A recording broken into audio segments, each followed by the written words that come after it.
إن الحمد لله نحمده ونستعينه ونستغفره ونستهديه ونعوذ بالله من شرور أنفسنا ومن سيئات أعمالنا من يهده الله فلا مضل له ومن يضلل فلا هادي له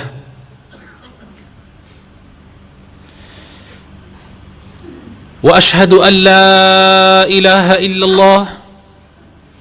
وحده لا شريك له وأشهد أن محمدا عبده ورسوله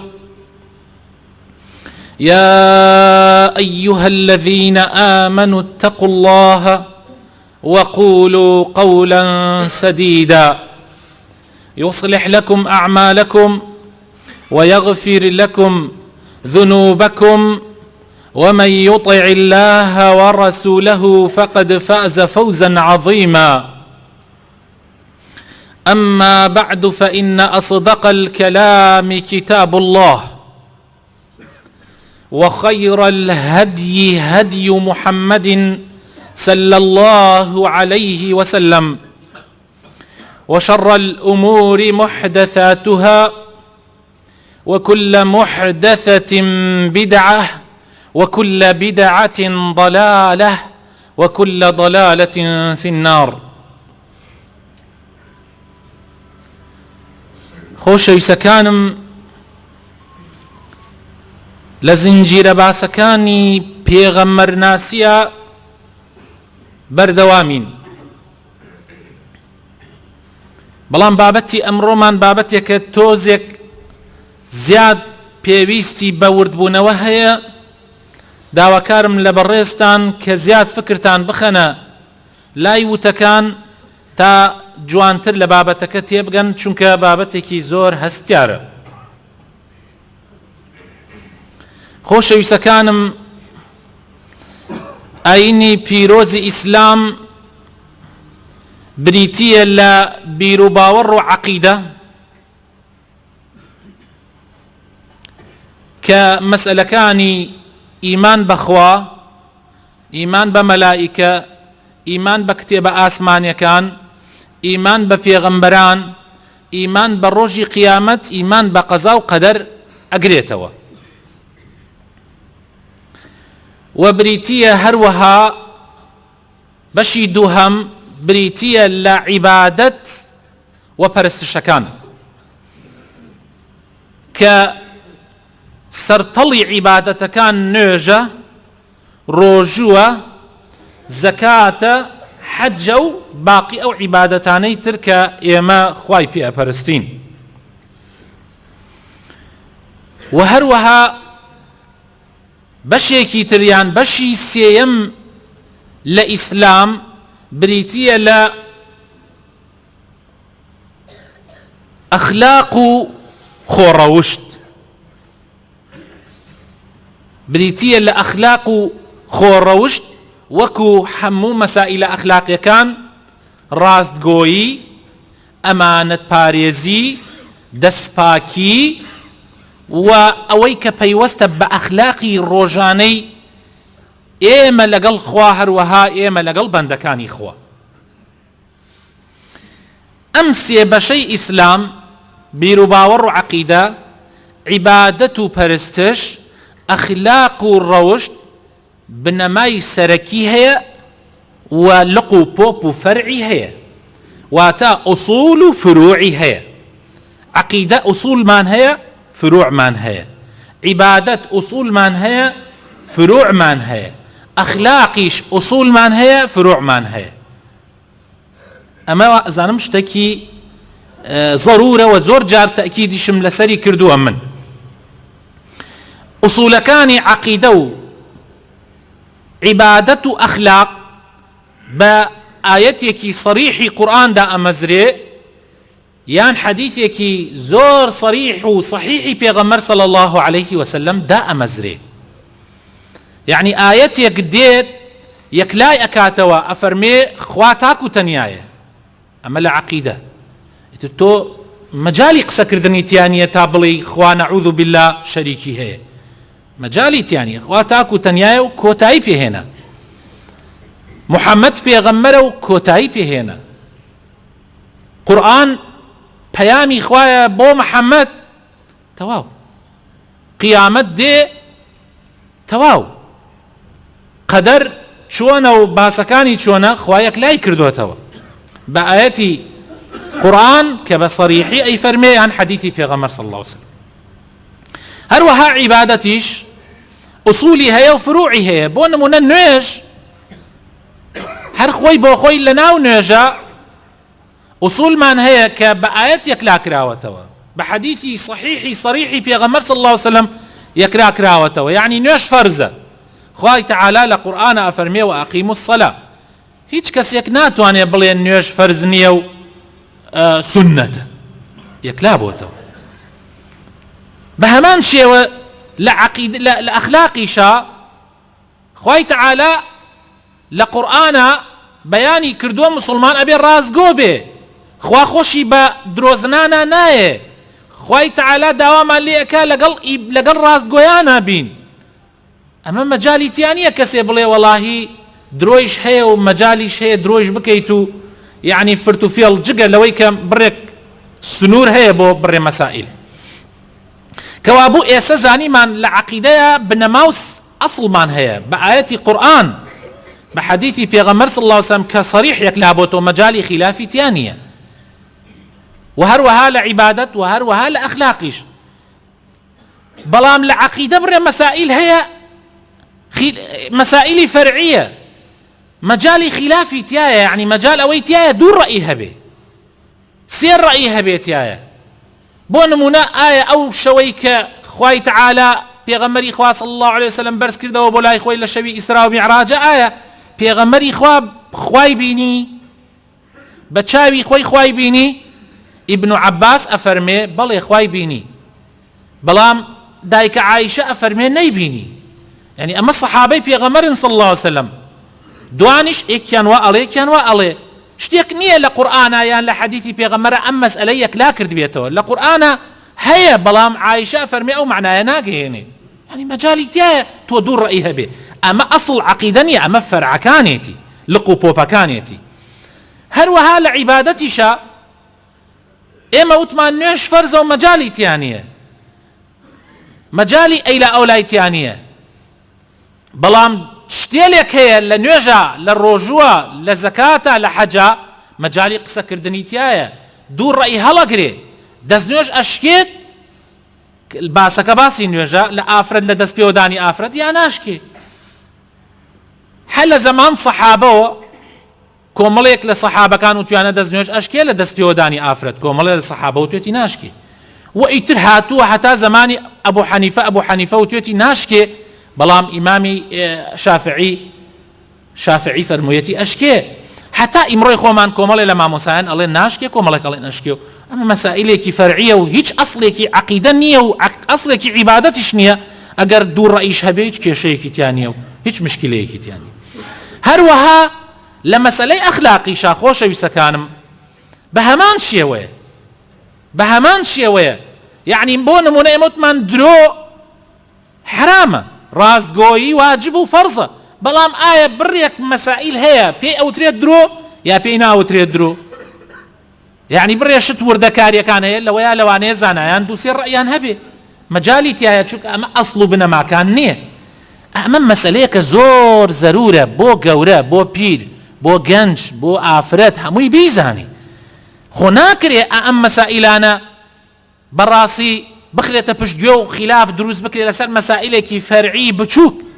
لەسەر مەسئلەیەکی فەرعی بچووک کێشەیەکی زۆر گەورە دروست بکرێ و کە ئەنەما ئەمە عەقیدەیە و وەکو وایە بۆ نمونە مەسئلەی مەولود ئایا ئاهەنگی بۆ بگێڕێ یاد بکرێت و یا یاد نەکرێت و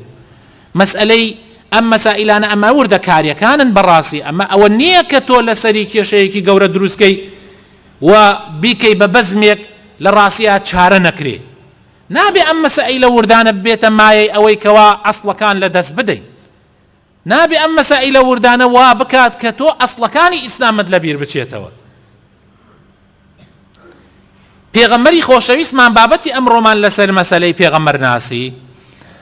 زیاتر جەخت دەخەینە سەرەوەی پێغەمبەر صلی الله علیه وسلم چۆن معاملەی لەگەڵ ئەو مەسائلە فەرعیانە کردووە،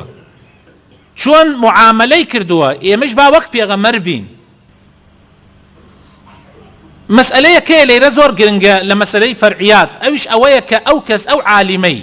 لەم مەسائلە فەرعیانەی کە ئێستا باسمان کرد لە ئەسڵەکان نا، لە بنەما سەرەکیەکان نا، لە لق و پۆپەکانە، ئەگەر جیاوازی دروست ببێ، هەر طبعا لە ناو سەحابەیە بووە لە سەردەم پێغەمبەر صلی الله علیه وسلم جیاوازی دروست بووە، پێغەمبەر خۆی ماوە و لە دوای ئەوانیشە جیاوازی لەو مەسائلانە دروست بووە. ئەمە پێوترێ مەسائلی ئیجتیهادی کە هەڵەگرێ دوو ڕەئی و سێ ڕەئی، مەسئلەی وا هەیە 20 ڕەئیش هەڵەگرێ. ئەم مەسائلانە پێغەمبەر صلی الله عليه وسلم لە حەدیثی صحیحە کە ئیمامی بوخاری ئەیگەڕێتەوە بۆمان ژمارە 7352 و ئیمامی مسلمیش ئەیگەڕێتەوە بۆمان لە ژمارە 1716 ئەفەرمێ إذا حكم الحاكم فاجتهد ثم أصاب فله أجران وإذا حكم فاجتهد ثم أخطأ فله أجر. أفرمي أجر عالميك هات لمسألة كأم مسألة فرعيانة بو كوششي كرت أم عالمه نيبيك يا كوششي كرت يا هولي دا بقى أويك أخوائي بيكاي جارواهي عالمي واهي أي بيكي جارواهي عالمي واهي ناي بيكي خو إما أزانين همو مسألة يك حقا بلام أم مسائلانا كوردكاريكان فرعين خوا يكلاي نكردوتو بيغمر يكلاي نكردوتو خوا يشتيتي علمات يا اجتهاد بكن ام اجتهاد وكوشش اجتهاد يعني كوشش كردن ام كوشش كردن واجتهاد كردن اگر عالمك عالم نوك حركسي لشوني خويا وهلسي اما عالم من هي متعلم من هي هذيك يبي حد يخوي بزاني اما الذين عالم من هي متعلم من هي عالم او كسيه كزانياري تواوي هي لشريعته وأتوانيش تكان ليك بداتوا تواناي هي خوي لي تيبقى وأصول بنماكاني إسلام أزاني لقرآن ولا حديث تيجا يشتوا أتوانيك لا يكاتوا بلام متعلم أو كسيك لواني بزاني قرآن إيش بخوينيتو لواني بزاني كان كتابك إيش بخوينيتوا بلام خوي ناتواني تواناي أوينية جاء عالم لسريتي كوشش بكا خوي بقى بحق أجر جيش بيكاي دو أجري دسكوي دو أجر بس أجر ني بيكا أجري كي دسكوي أجر بيكاي دو أجري دسكوي أجري أويك هو كوششي كردو بيكاي شيتي أي أجر ني بيكا ما دام عالمة أجر ني بيكا أجري كي دسكوي جناح بار نابي چونك أو هوري داوا كوششي كردو أي بس أجر كابرايكي نزان خوي لي بيوتا زانا هلسي لخوي وقسل دين بكا برا كانم بيشي بيكا جناح باره بيشي بيكي گناح بارە چوی تو قسە لە مەسئلەیەک ئاکەی پەیوەندی بە تۆ نییە تۆ ئەبێ شوێنی زانا بکەوی یان عالم بە یان متعلم بە سەیرەکەی لە مەسئلەیەک تۆ مەسئلەیەک بڵاوەکەیتەوە لە ئەنتەرنێت لە فەیسبوک لە یا عالمێک شتێک بڵاوەکاتەوە یا قسەی عالمێ بڵاوەکەیتەوە سەیرەکەی کابرایە لەسەر ئەو جەعدەوە هاتێ لە خۆی قسەی تیاکە کابرا جاری وایە کابرا ئاساییشە قسەی تیاکە پۆلیسە قسەی تیاکە معاون طبیە قسەی تیاکە عالمەکە قسەیەکەکە يعني تصورەکەی لە مەسئلەیەکە بابەتێکم بڵاو کردبوو وتم دکتۆر یوسف قەرضاوی کە یەکێکە لە گەورەترین عالمەکانی ئەم زەمانە وای وتووە کابرایەکە لە خۆیەوە هەڵسیا ئەڵێ چی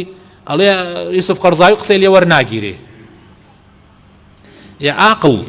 گیانەکەم چاوە جوانەکەم تۆ چی تابێژی یوسف قەرضاوی قسەی لێ وەرناگیرێ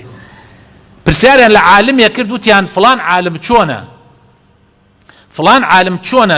چۆن عالمێکە وتیان پرسیارە لە من ناکرێ من بۆم نییە پرسیار عالمیشە خۆی وتی بۆ من نییە پرسیار لە من بکەن دەربارەی ئەو عالمە چۆنە ئەو زۆر لە من گەورەترە پرسیار لە ئەو ئەکرێ من چۆنم دائما پرسیار لە یەکی عالمتر ئەکرێ لەوەی کە یەکێکی لە ئەو نزمتر چۆنە نایە مناڵی هەڵسێ لە خۆی بڵێ وەڵا فلان عالم وایە فلان عالم وایە تۆ مناڵی تۆ نەفامی با بزانی دووسێ شتیش بخوێنیتەوە بەس تۆ هیچ نازانی کەسێ بەحری علم بێ و کەسێک جامێک ئاو بێیان گوێ لێ ئاو بێ لەکوێ گوێلێکی لەکوێ و بەحرێ لەکوێ تۆ کەی مستەوای ئەوەت هەیە قسە لەو مەسائلانە بکەی ئەمەیە مشکلەکانی ئێمە نەزان هەڵەسێ ئیشی زانا ئەکا قسەی تیا ئەکا مناقەشەی تیا ئەکا تا سەر ئێسقان قسەی تیاکە کوڕم تۆ نازانی کوڕم تۆ نەزانی نەزانیش ئەبێ قەدری خۆی بزانێ کاتێ پێی ئەڵێ کوڕم تۆ نەزانی نازانی ئەبێ قەدری خۆت بزانی تووڕاوێ ئەی باشە بۆ من بەشەر نیم ئەی خۆ من نەموتوە تۆ بەشەر نیت بەس وتمە تۆ زانانیت ئەکرێ ئێستا کابرایەک هەڵچێ یەک ئیبتیدائیە و دوو ئیبتیدائیە و لە ئامادەیە و پۆلی شەشی ئامادەیە بڕوا عیادەیەدانا لە دکتۆری قسە بکە کاتێ بێژی کاکە تۆ بۆت نییە عیادەدا بنێ بێڵێ بۆ من بەشەر نیم کاکە تۆ بەشەری بەس تۆ دکتۆر نی کاکە تۆ بەشەری با لە کولیەی تووبیش بی ئەگەر پێنجەم ساڵیش بی تۆ بۆت نییە قسە لە تووب بکەی چونکە تۆ هێشتا تەلەبەی ماوە ئەو ئیشە بێ لە بۆ دکتۆرە گەورەکان قسەی تیا بکەن دکتۆر ئەبێ عیادەدانە تۆ بۆت نییە عیادەدانەی دایشینەی حکوومەت ئەبێ دەست بگرێ بڵێ ناوێ کوڕم تۆ غەڵەتی ئەگەر هەر زۆر منجڕی تیا بکەی ئەبێ سجنت بکە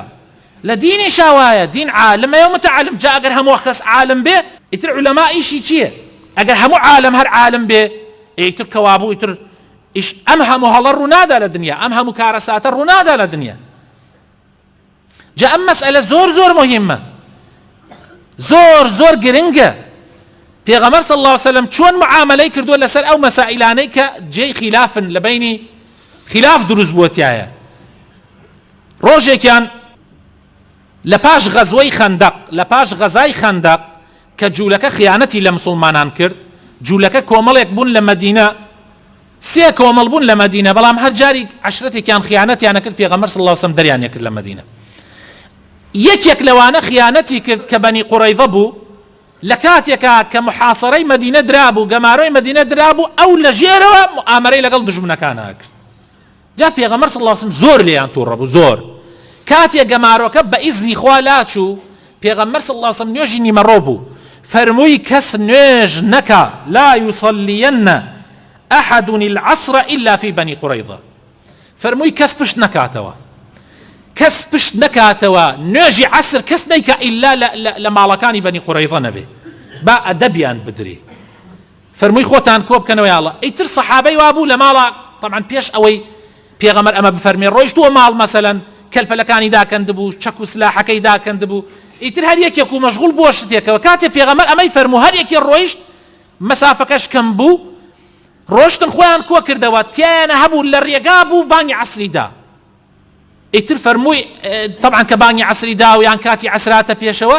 وتی با من نوێژەکەم بکەم خۆ پێغەمبەر صلی الله علیه وسلم قەسدی ئەوە نەبووە ئێمە ئیلا لەورە نوێژەکەمان بکەین قەسدی ئەوە بۆ پەلە بکەین کۆمەڵێکی تریش وتیان نا پێغەمبەر وتێتی نوێژ عەسر مەکەن ئیلا لەوێ نەبێ ئێمە نایکەین نوێژی عەسر ئیتر بەدەم ڕێوە ڕۆیشتن هەتا گەیشتن ئەوێ مەغرب هاتەبانە هەر نوێیان کەوتیانی پێغەمبەر وتێتی مەیکە ئێمە نایکەین با نوێژەکەیش کاتی بڕۆ پێغەمبەر فەرمێتی عەسر ئیلا لەوێ بکەن لەیرە دوو ڕەئی دروست بوو کۆمەڵێکیان واتیە گەیشتن پێغەمبەر قەسدی ئەوەیە پەلە بکەن کۆمەڵێکیان واتیە گەیشتن یعنی پێغەمبەر ئیلا ئەبێ وتێتی لەوێ بیکەن کاتێک هاتن لای پێغەمبەر صلی الله علیه وسلم دوو جەماعەتن جەماعەتێکیان نوێژی عەسر مەغریب هاتەبانە جەماعەتێکیان نوێژ عەسریان نەکردیە جەماعەتێکیش نوێژ عەسریان کردیە ئەمە نوێژیشە خۆ شتێکی بەسیط نییە ئەمان وتیان ئێمە واتیە گەیشتین تۆ مەبەستت پەلەکردن بووە ئەوان شوتیان ئێمە وامەتیە گەیشتین تو ئیلا فەرموتە ئیلا لەیرە نوێژی عەسر بکەن ئیتر کاتی عەسر تەواو بوو ئێمە لەبەر خاتر قسەکەی تۆ نوێژمان نەکرد پێغەمبەر صلی الله عليه وسلم فلم يعنف هذا ولم يعنف هذا نفرمووی ئێوە خراوتان کرد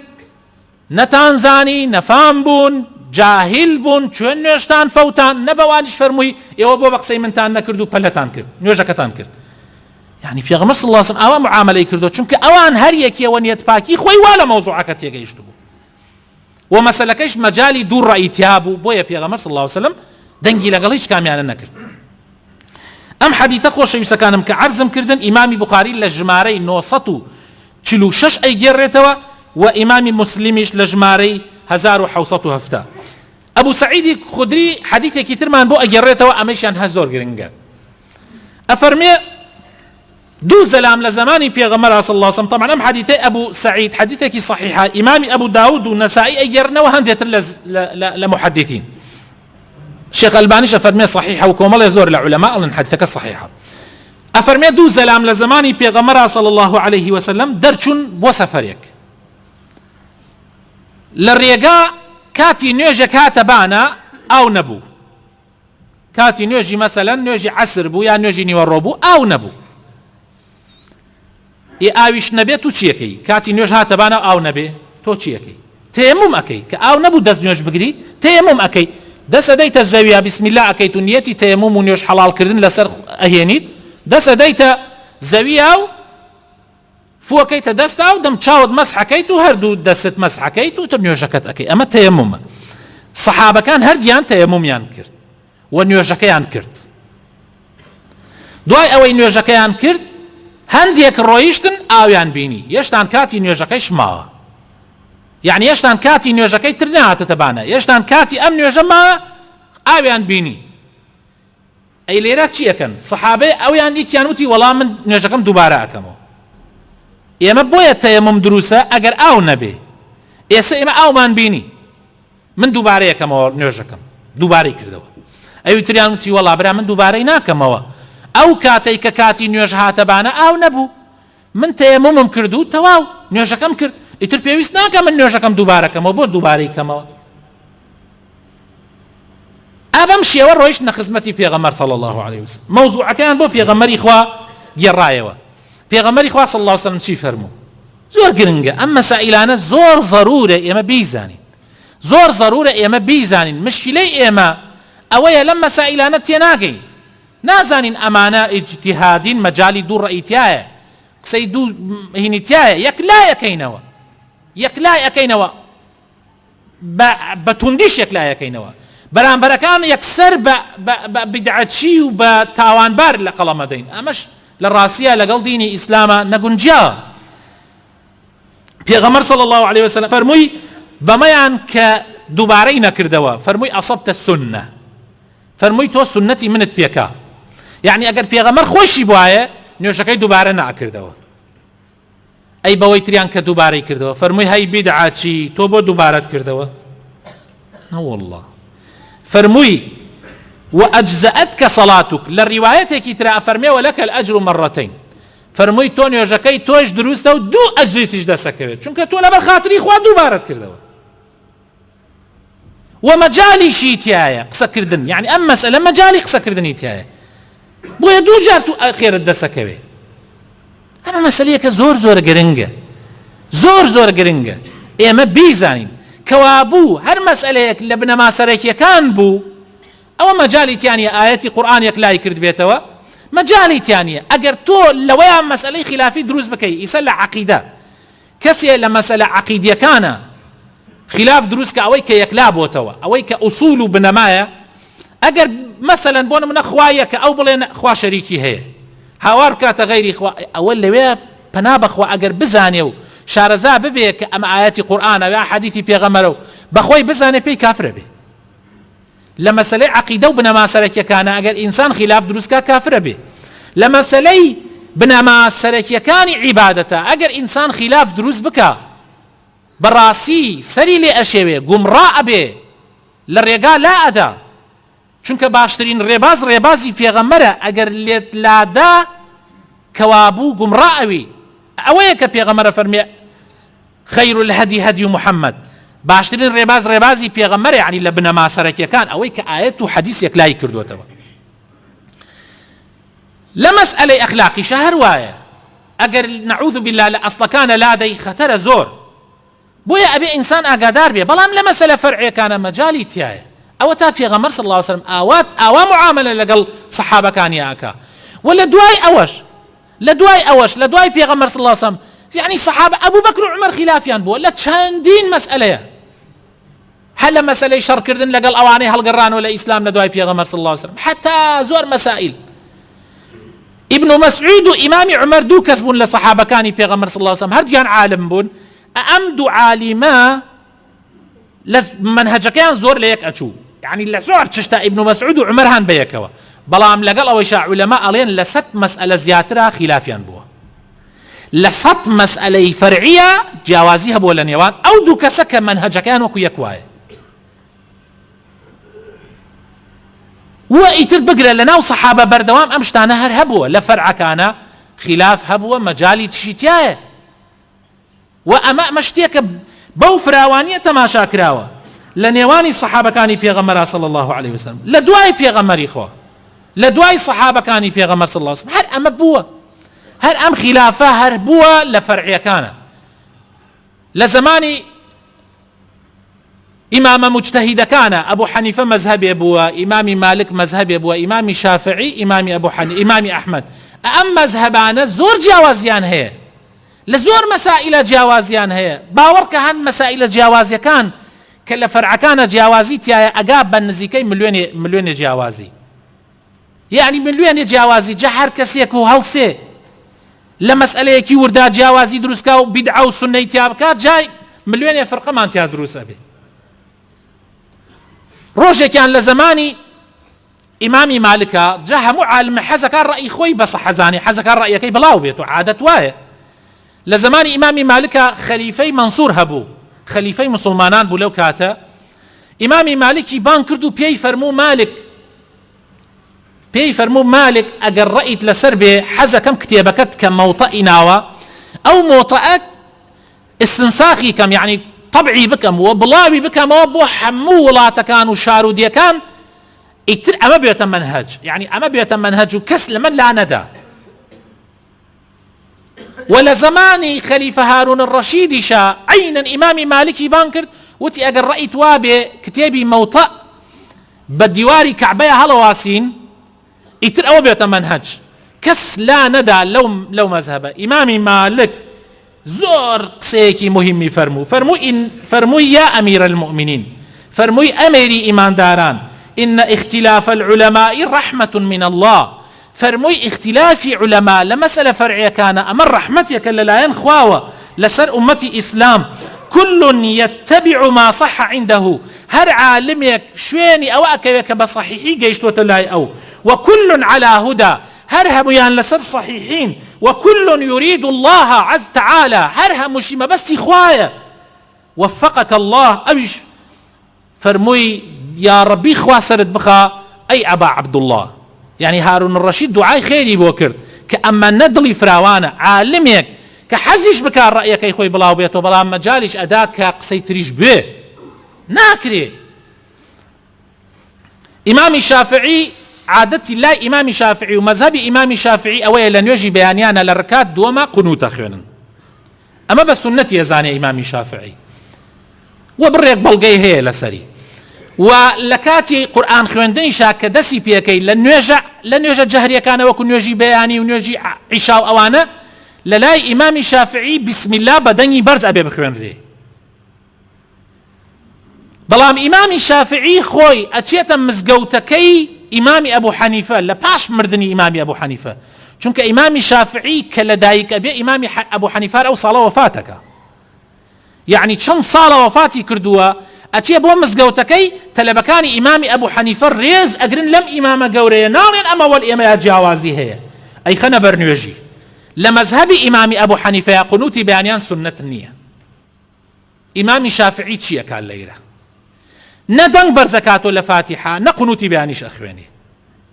لو دوا علين شون وات كرد أفرمي احتراما بو خاوني أو قورة احتراما بو أو عالم قورية كقبركي لويايا أما سائلانا مجالي تيايا يعني مجالي قصة كردني تيايا أو رأيك أم رأيه تو أتواني للرأيك إخوتش تنازل بكي چونك مسألة كمسألة خلافية بو أوي خلاف يدروس نبي لمسألة قورة كان إمام يونس أفرمي نمبيني لشافعي عاقلتر يعني لشافعي عاقلتر قد نبيني لجيان ما يعني أو نيبيني أفرميت شونك لمسألة كابوها خلاف مان يعني قايش تحدي أويك أو هالصيام منش هالصيام لمسألة دعاء أو بينيمي ودسمي قرد فرموي يا أبا موسى فرموي أبو موسى باوكي موسى ألا يستقيم أن نكون إخوانا وإن لم نتفق في مسألة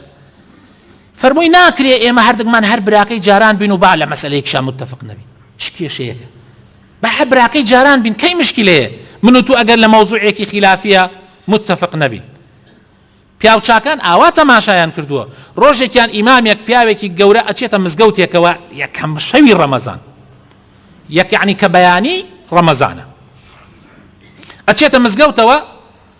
هەموو ئەهلی مزگەوت ئەو پیاوە ئەناسن بە گەنج و پیر تاوی لێ ئەدەن هەر ئەمە چێتە ناوە یەکسەر دێن بۆ لای گەنجەکان و پیرەکان دێن بۆ لای مامۆسا زەحمەت نەوێ پرسیارێکمان هەیە بێ حەلیکە لە نێوانمانە کێشەیەک دروست بووە ئەویشە فەرموویە فەرموون ئەڵێن وەڵاهی ئەم گەنجانە ئەڵێن با نوێژی تەراوی 8 ڕکات بکرێ و 3 ویتر بێتە 11 هەر ئەوە ناکەین پێغەمبەر صلی الله عليه وسلم شەو نوێژی 11 ڕکات کردووە ئێمەش ئەڵێین ئیمامی عومەر 20 ڕکاتی کردووە و 3 ویتر 23 ڕکات لە مەککە و لە مەدینەش هەر 23 ڕکاتە کرێ بەردەوام ئەو سنەتەی ئیمامی عومەر هەر بەردەوامە تا ئێمڕۆ ئێمە ئاڵێن با 23کە بکەین مادام ئومەتی ئیسلام هەمووی هەر 23 کردە با 23کە بکەین ئێستا خلافیە زۆر دروست بووە و خەریکە ئاژاوە دروستەوێ لە نێوانمانە ئەمیش فەرمووی بە قسەی منەکەن ئەگەر من قسەتان بۆ بکەم وتیان بەڵێ هەردوو لا ڕازی بوون مامۆسا قسە بکەوە بە عالمیان ئەزانی فەرمووی ئەگەر بە قسەی منەکەن با نوێژی عیشاکەمان بکەین فەرزەکە و بچنەوە بۆ ماڵ نوێژ تەراویح مەکەن هەردوو لاوتیان چۆن نوێژ تەراویح نەکەین ئەی چۆن نوێژ تەراویح نەکەین فەرمووی نوێژی تەراویح سنەتە یا فەرزە هەردوو لاوتیان وەڵا نوێژی تەراویح سنەتە ئەی وتی باشە برایەتی نێوانتان ڕاگرتنی دڵی یەکتری فەرزە یا سنەتە وتیان فەرزە بە نەسی قورئان و بە نەسی حەدیسی پێغەمبەر صلی الله عليه وسلم برایەتی من و تۆ فەرزە دڵ ڕاگرتنی من و تۆ لە یەک عاجز نەبین فەرزە دەی فەرمووی باشە لەبەر خاتر سنەتیە فەرزێکتان فەوتاندوێ ئێوە ئەوە تا خەریکە بەرە من لە یەکتری دەن لە یەکتری قسە بە یەکتری یەکەن ئەیکە ئەم سنەتە مەکە هەرکێ بچێتەوە ماڵ تەراویحی خۆی بکە و تۆ بۆ خۆت لە ماڵە 11 بکە و تۆش 23کە بکە کەی مشکیلەیە علەماکانی ئیسلام مناقەشاکەن لەسەر شتی بچووک و لەولاوە خەریکە ئومەتی ئیسلام ئیبادە ئەوێ ڕۆژانە هەزارەها کەس بە نەحەقە کوژرێ ئێمەش مشکلەمانەیە بزانم یادی مەولود بکرێتەوە یا یادی مەولود نەکرێتەوە بیدعە یا سونە کاکە ئەوەی باوەڕی پێ هەیە بکرێتەوە با بیکاتەوە ئەوەشی باوەڕی پێی نییە منەیکا خۆ کە زۆری لێ نەکردووە یا ڕەبی خوایە بۆ خاتر ناوە جوانەکانی خۆت ڕەحمان پێ بکەی هیدایەتمان بدەی نوری ئیمان بخەیتە دڵەکانمانەوە مۆفەقمان بکەی سەرکەوتومان بکەی دامەزراومان بکەی دوورمان خەیتەوە لە خلاف و دووبەرەکی یا ڕەبی ئومەتی ئیسلام دڵخۆش بکەی یا ڕەبی خوایە دڵخۆشمان بکەی بە ڕەحمەتی خۆت بە بارانی خۆت یا ڕەب العالەمین یا ڕەبی خوایە بە سەرکەوتنی ئیسلام دڵخۆشمان بکەی یا ڕەبی خوایە ڕەحم بە نەخۆشەکانمان بکەی یا ڕەب العالەمین و شیفایان بدەی ڕەحم بە مردوەکانمان بکەی یا ڕەب العالەمین و ئەم دوعایانەی ئێمەیان پێ بگەێنی یا ڕەبی خوایە بۆ خاتر ناوە جوانەکانی خۆت برایەتی و تەبایی لە نێوانمانە پتەو بکەی لە تەفریقە و دووبەرەکی بە دوورمان بگری یا ڕەبی خوایە ئەوانەی کە حەزەکەن دوعای خێریان بۆ بکەم لێرەوە یا ڕەبی خوایە بۆ خاتر ناوە جوانەکانی خۆت یا ڕەبی خوایە هەرچی ها لە دڵیانە و هەرچی احتیاجێکیان هەیە بۆیان جێبەجێ بکەی ئامین ئامین